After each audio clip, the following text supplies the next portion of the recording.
बेटा इस video lecture में हम लोग कुछ टॉपिक्स को कवर करेंगे, जिनमें सबसे पहला टॉपिक है हमारा मेटाबॉलिज्म। फिर हम बात करेंगे मेटाबोलाइट्स क्या होते हैं और मेटाबोलाइट्स को हम लोग किस तरीके से कैटेगराइज कर सकते हैं प्राइमरी और सेकेंडरी मेटाबोलाइट्स में। और उससे बहुत सारे क्वेश्चंस बनते हैं बेटा। जो सेकेंडरी मेटाबोलाइट वाला पार्ट है उससे आपको नीट में या MCQ based question, memory based बहुत सारे आपको देखने के लिए मिलेंगे। उसके अलावा आपको जो तीसरा टॉपिक वहाँ पे पढ़ना होगा मेटाबोलाइट्स के साथ, आपको वो पढ़ना है मेटाबॉलिक पाथवे। मेटाबॉलिक पाथवे में हम लोग एनाबॉलिक और कैटाबॉलिक दोनों पाथवे को कवर करेंगे और उसके बाद हम लोग कवर करेंगे द लिविंग स्टेट। तो हम शुरुआत करते हैं इस वीडियो की कि मेटाबॉलिज्म क्या होता है। तो बेटा जितने भी बायोकेमिकल रिएक्शंस हमारी बॉडी में हो रहे हैं उन्हीं का सम टोटल मेटाबॉलिज्म कहलाता है। तो मेटाबॉलिज्म को कैसे डिफाइन कर रहे हैं? It is the sum total of all the biochemical reactions taking place inside a living system is known as metabolism. अब मेटाबॉलिज्म के अंदर कोई केमिकल रिएक्शन हो रहा है तो क्यों हो रहा है? तो या तो वो केमिकल रिएक्शन के थ्रू किसी मॉलिक्यूल को ब्रेक डाउन किया जा रहा होगा या किसी मॉलिक्यूल को जोड़ के किसी बड़े मॉलिक्यूल की फॉर्मेशन करवाई जानी होगी, इसीलिए वहां पे मेटाबॉलिज्म हो रहा है बेटा। तो यहां पे कुछ एग्जांपल्स हैं। जैसे पहला एग्जांपल है कि अगर हम किसी अमीनो एसिड से अमीन को बनाना है तो उसमें से कार्बन डाइऑक्साइड का रिमूवल करना भी एक तरीके का मेटाबॉलिज्म है। इसी तरीके से किसी न्यूक्लियोटाइड बेस से हम लोग अगर अमीनो ग्रुप को रिमूव कर रहे हैं वो एक तरीके का मेटाबॉलिक रिएक्शन है। और अगर किसी ग्लाइकोसिडिक बॉन्ड को ब्रेक डाउन किया जाए तो भी वो क्या है, एक मेटाबॉलिज्म का पार्ट है। अब इस मेटाबॉलिज्म के अंदर मैंने बताया आपको कुछ मॉलिक्यूल टूटते हैं, कैटाबॉलिज्म होगा, और कुछ नए मॉलिक्यूल बनेंगे जो एनाबॉलिज्म के थ्रू बनते हैं। तो अब होता क्या है बेटा, अब होता क्या है, जब मेटाबॉलिज्म होता है तो उसमें बहुत सारे इंटरमीडिएट्स बनते हैं और उन्हीं इंटरमीडिएट्स को हम मेटाबोलाइट कह देते हैं।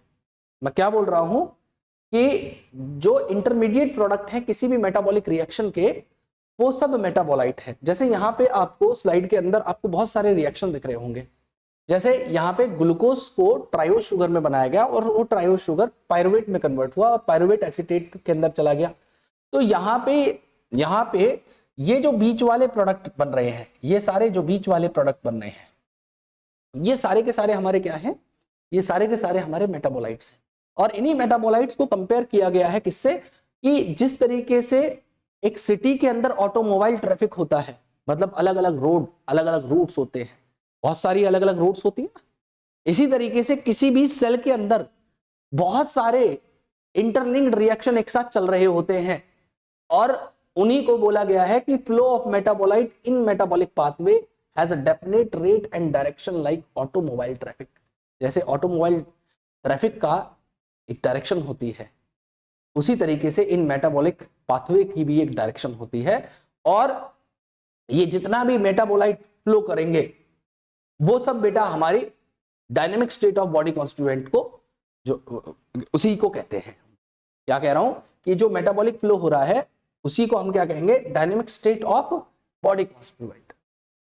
अब अगली बात यहां पे ये कही जा रही है कि मेटाबोलाइट्स कितने टाइप के होते हैं। तो मेटाबोलाइट्स को दो कैटेगरी में बांटा गया है, एक प्राइमरी, दूसरी सेकेंडरी। तो प्राइमरी मेटाबोलाइट वो होते हैं जिनका आइडेंटिफिकेबल फंक्शन होता है हमारे फिजियोलॉजिकल प्रोसेस में और हमारी लाइफ के लिए वो नेसेसरी होते हैं, या आप इनडायरेक्टली कहिए तो जो हमारे ग्रोथ, डेवलपमेंट और रिप्रोडक्शन के लिए रिक्वायर्ड होते हो, असेंशियल होते हो, नॉर्मल फिजियोलॉजिकल प्रोसेस के लिए इंपॉर्टेंट होते हो, वो सब हमारे प्राइमरी मेटाबोलाइट है। अब प्राइमरी मेटाबोलाइट कौन है? जैसे अमीनो एसिड है, शुगर्स है, न्यूक्लिक एसिड है, लिपिड्स है, विटामिन्स हैं, ये सारे के सारे हमारे क्या है, प्राइमरी मेटाबोलाइट है। जो हमारी बॉडी के लिए एसेंशियल है वो सब प्राइमरी मेटाबोलाइट है। अब सेकेंडरी मेटाबोलाइट कौन है? सेकेंडरी मेटाबोलाइट बेटा हमारी नॉर्मल ग्रोथ, डेवलपमेंट और रिप्रोडक्शन में डायरेक्टली इन्वॉल्व नहीं होते। They are not directly involved in normal growth, development and reproduction. ये हमारे इसमें मिलते हैं प्लांट, फंगल और माइक्रोबियल सेल के अंदर आपको मिलेंगे। और इनके अंदर कैटेगरी हैं जो आपको याद करनी है। इनके अंदर कैटेगरीज हैं जिससे आपको बहुत सारे मल्टीपल चॉइस क्वेश्चन देखने के लिए मिलेंगे। तो उन कैटेगरीज की हम बात करें तो सबसे पहले देखिए यहाँ पे आपके सामने कुछ कैटेगरीज दी हुई हैं। तो सबसे पहली कैटेगरी है यहाँ पे पिगमेंट्स। पिगमेंट एक सेकेंडरी मेटाबोलाइट है जो प्लांट्स के अंदर बनता है। इसके एग्जांपल है एंथोसाइनिन और कैरोटिनॉइड्स। तो अगर आप देख पा रहे हो तो ये देखिए, ये जो आपको पर्पल कलर दिखाई दे रहा है ये एंथोसाइनिन की वजह से है, और ये जितने भी ऑरेंज कलर के दिख पा रहे हो ये सब के सब क्या है, कैरोटिनॉइड्स हैं। ये सब क्या है, कैरोटिनॉइड्स हैं, जिनकी वजह से इन फ्रूट और वेजिटेबल्स के अंदर कलर की फॉर्मेशन हो रही है या कलर आ रहा है। ऐसे ही फ्लावर्स में एंथोसाइनिन्स की वजह से पर्पल कलर की फॉर्मेशन हो रही है। इसी तरीके से दूसरे हैं अल्कलॉइड। अल्कलॉइड के अंदर आएंगे मॉर्फिन और कोडेन। मॉर्फिन और कोडेन को कहां से निकाला जाता है, तो ये देखिए ओपियम का कैप्सूल है। तो इसी कैप्सूल में से देखिए कट करके ये जो मिल्क जैसा यहां से निकल रहा है यही आगे चल के मॉर्फिन को बनाएगा, और इसके बहुत सारे मेडिकल यूजेस भी हैं जिन्हें हम लोग क्लास 12th में पढ़ेंगे। इसी तरीके से हमारी नेक्स्ट है टर्पिनॉइड्स। टर्पिनॉइड कहां कहां पे प्रेजेंट है, तो बेटा आपने जितने भी स्पाइसेस या गरम मसाले खाए होंगे, जैसे देखिए सिनेमॉन है, इसके अंदर एक पर्टिकुलर फ्लेवर होता है। क्लोव्स है, लौंग, उसमें एक फ्लेवर होता है। यूकेलिप्टस ऑयल होता है, उसमें एक अरोमा होता है। जिंजर होता है, उसमें एक अलग फ्लेवर होता है। येलो फ्लावर होते हैं, उनमें एक सेंट की स्मेल आ रही होती है। ये सब कहाँ से आती है, ये सब टर्पिनॉइड्स हैं बेटा। They all are terpenoid. ये जो हमें फ्लेवर मिल रहा है वहां पे या अरोमा मिल रहा है उसके अंदर, वो टर्पिनॉइड की वजह से मिल रहा है। और टर्पिनॉइड में आते हैं मोनोटर्पिन्स और डाइटर्पिन्स बेटा। इनके अंदर आते हैं मोनोटर्पिन्स और डाइटर्पिन्स। उसके बाद असेंशियल ऑयल के अंदर आता है लेमन ग्रास ऑयल, और लेमन ग्रास ऑयल आपको यहाँ पे देखने के लिए मिल रहा होगा। ठीक है, अब इसी तरीके से नेक्स्ट कैटेगरी है हमारी, हम लोगों ने पिगमेंट, अल्कलॉइड, टर्पिनॉइड और असेंशियल ऑयल कर लिए हैं। अब आते हैं टॉक्सिन। टॉक्सिन दो है, एब्रिन और राइसिन। एब्रिन को हम लोग रोजेरी पी, ये देखिए रेड कलर का दिख रहा है, इससे निकाला जाता है। ये इस तरीके से फ्रूट जैसा है, इसमें से खुल जाता है, और उसमें जो रेड कलर का बेरी जैसा है, इसमें से ये एब्रिन को आइसोलेट करते हैं। ये एक तरीके का टॉक्सिन है बेटा। इसी तरीके से राइसिन को रिसिनस कॉमनिस, एक कैस्टर की वैरायटी है, उससे, उसके सीड से इस राइसिन नाम के टॉक्सिन को आइसोलेट किया जा सकता है। इसी तरीके से लेक्टिन्स को हम लोग जो कैटेगरी है, कैटेगरी का नाम है लेक्टिन। ये सब कैटेगरीज हैं और उनके एग्जांपल्स ये हैं बेटा। तो लेक्टिन्स की कैटेगरी में आ जाता है कॉन्कानेवेलिन ए। ठीक है, कॉन्कानेवेलिन ए। और कॉन्कानेवेलिन ए को हम लोग किससे निकालते हैं, कैनावेला एंसिफॉर्मिस, जैकबीन्स, ये जो दिख रही हैं, इन्हीं जैकबीन्स से हम कॉन्कानेवेलिन ए को ऑब्टेन करते हैं। ठीक है बेटा। अब नेक्स्ट कैटेगरी है हमारी, हम लोगों ने pigment, alkaloid, terpenoid, essential oil कर लिए हैं, टॉक्सिन कर लिए हैं, लेक्टिन कर लिए हैं। अब आती है ड्रग्स की बारी।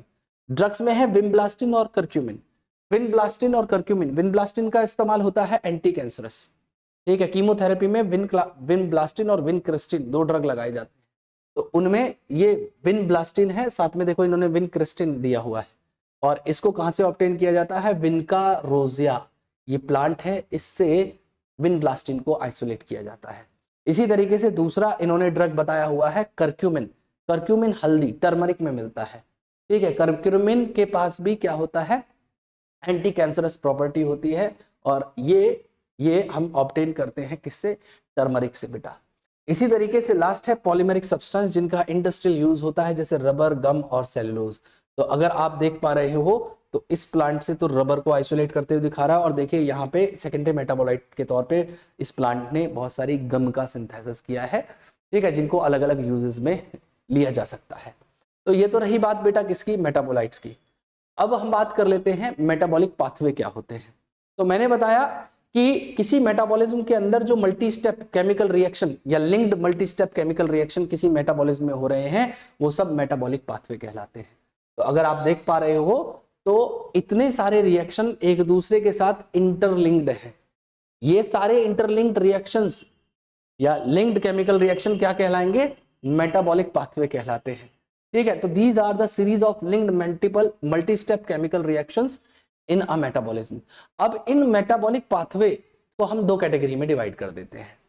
पहली कैटेगरी है एनाबॉलिक पाथवे और दूसरी है कैटाबॉलिक पाथवे। एनाबॉलिक पाथवे वो होगा जिसमें हम क्या करेंगे, जो सिंपलर मॉलिक्यूल है, छोटे मॉलिक्यूल है, उनसे कॉम्प्लेक्स स्ट्रक्चर की फॉर्मेशन करवाते हैं। और कैटाबॉलिक पाथवे वो होंगे जहां पे कोई कॉम्प्लेक्स स्ट्रक्चर स्प्लिट होगा, टूटेगा, ब्रेकडाउन होगा और सिंपल स्ट्रक्चर की फॉर्मेशन करवाएगा। तो एनाबॉलिज्म एक कंस्ट्रक्टिव प्रोसेस है क्योंकि दो छोटी चीजें मिलकर एक बड़ी मॉलिक्यूल को बना रहे हैं, और कैटाबॉलिक पाथवे एक डिस्ट्रक्टिव प्रोसेस है जिसमें एक बड़ा मॉलिक्यूल टूट के दो छोटे मॉलिक्यूल बन रहा है। तो ऑब्वियस सी बात है जहां पे दो छोटे मॉलिक्यूल मिलके एक बड़े मॉलिक्यूल की फॉर्मेशन कर रहे होंगे, मतलब एनाबॉलिज्म हो रहा होगा, वहां पे एनर्जी का इनपुट चाहिए होगा।